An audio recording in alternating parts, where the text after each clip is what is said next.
What's up guys, Loki Gaming here. Today I'm going to be starting a brand new series that I honestly don't know what to call it, but it's going to be me reading off of r/no sleep on just any creepypasta that I find intriguing. I found one that I've really enjoyed reading, so I'm going to read it dramatically to you. So I hope you enjoy it. I'll see you right at the end of the video. Anyways, see you guys there.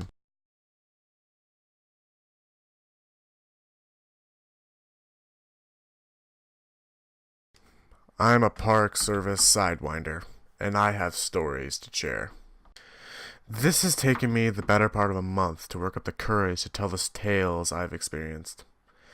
I've bounced around some, lurked here, and shared other stories from my past, but these, well, they were always off limits. It wasn't that I didn't want to tell them, but rather a fear that men in white coats will suddenly take me away to a nice padded cell. Thing is, from what I know, well, I'm not the only one that has strange happenings in their time with the service. So first things first, you're probably wondering what a Sidewinder is. Officially, we're members of a rather elite group of search and rescue officers who specialize in desert searches. Note that I said searches and not rescue. Each and every one of us collectively called Sidewinders from our ability to survive in the most hostile desert conditions, are trained in everything from tracking and first aid to survival and recovery. Typically, they only call us in on the worst cases. Someone goes missing in one of the many desert areas in the west, and after the massive search fails, we go in to recover the body or bodies. Truth be known, we don't usually find bodies, just bones or a few identifying items. We're also rather unique among the search and rescue. Since we tend to work alone, there's always a lot of desert to cover. And it's more cost effective to send in one, maybe two Sidewinders in to track missing persons. In my time, I've recovered something around 50 people, and only rescued one. The desert is a rather harsh place, but that kind of goes without saying. In training, they teach us that after 3 days in the desert, the chance of a person surviving drops exponentially. After 5 days, there's no hope, and it becomes a recovery. Granted, that's when you're not talking about a missing Sidewinder. I remember during training, our training officer related a story about one Sidewinder who had gone missing during a recovery. Almost a month later, the guy wandered into the Parks and Service office. He was skin and bones, but alive. The service had long given up on him, and his family had largely moved on. Yet, here this guy was, a walking bag of bones, coming out of hell that you can't imagine. All told, the guy walked almost 300 miles from where he started out, to where he ended. Dude still with the service too, in case you wondered. I won't go into detail about the training, but suffice to say that is the hardest training that you'll ever experience. 200 search and rescue guys sign up for the training every year, and typically only 2 or 3 actually survive the process. Most simply, they decide they can't do it. Although there are other reasons they drop out, doors always seem to claim one every training rotation. Doors. If you had told me 3 years ago that a simple door would be the object of terror, I would have laughed in your face. They're probably the strangest thing you'll encounter in the high of the desert. Middle of nowhere. No roads, no trails for miles, and there will be this door standing there upright. It's never the same kind of door either. I've seen house doors, a couple metal ones, at least one cheap trailer door. These doors, they're creepy to say the least. But it's the fact that they move that really gets you. I remember one recovery in particular that I was followed by one of these doors. That one started with a simple hiking incident. A couple decided to hike out in the desert, camp overnight, then hike back. When they didn't show at their workplaces the next Monday, the family called the Park Service. The search and rescue guys searched a good 50-mile square area of desert for them, but didn't turn anything up. So rather reluctantly, they called me in. Calling the Sidewinders was seen as admitting defeat. Even the police gave us a wide berth. I packed up, took enough food for a 2-week trip.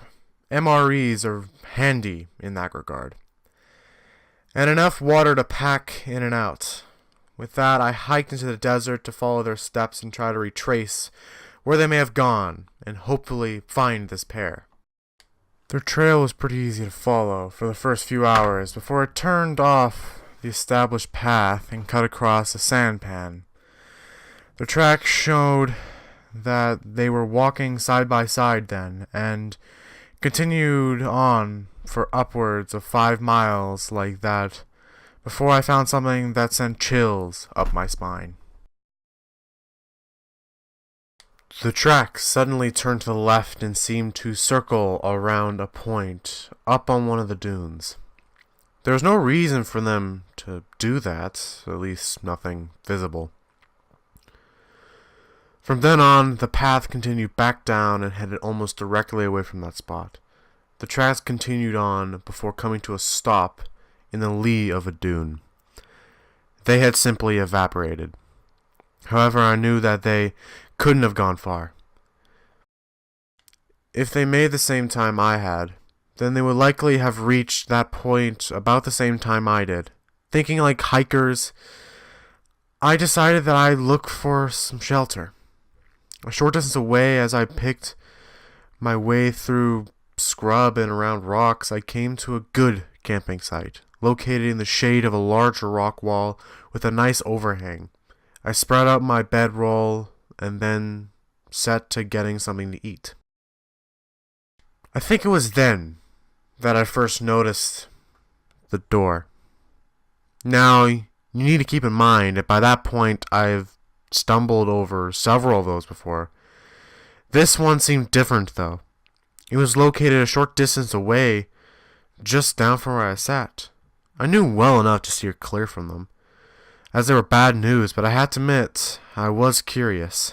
I suppose that's what prompted me to become a sidewinder in the first place, looking at things in retrospect, curiosity, going where no living man or woman has ever gone, and exploring what lay out there.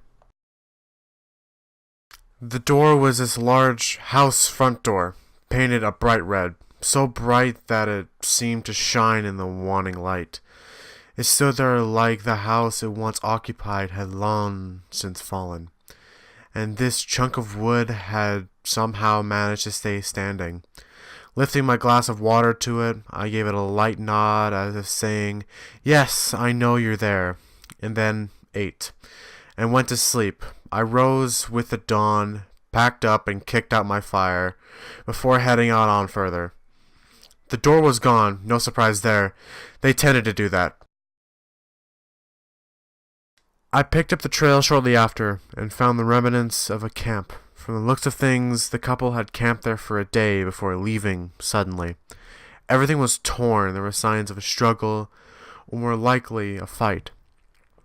2 sets of tracks headed off into the desert from there, each going a different direction. I surmised that they must have had an argument over something, and had wandered off to cool their heads. Problem was, I couldn't see any indication that they had returned. So that means that they'd split up, which is bad to do in the first place. And then something had happened. Most common killing cause out here is someone slipping into a crack in the ground and just never getting out. Kinda like the guy down in Moab, but with no survival. I decided I checked the path on the left first, as that one seemed to head down into the sand. The other one went up into some rocks and headed down to a valley area. But tracking that would be a royal pain in the ass. And honestly, I was here to tag and recover bodies. Whatever makes the job easier is what wins.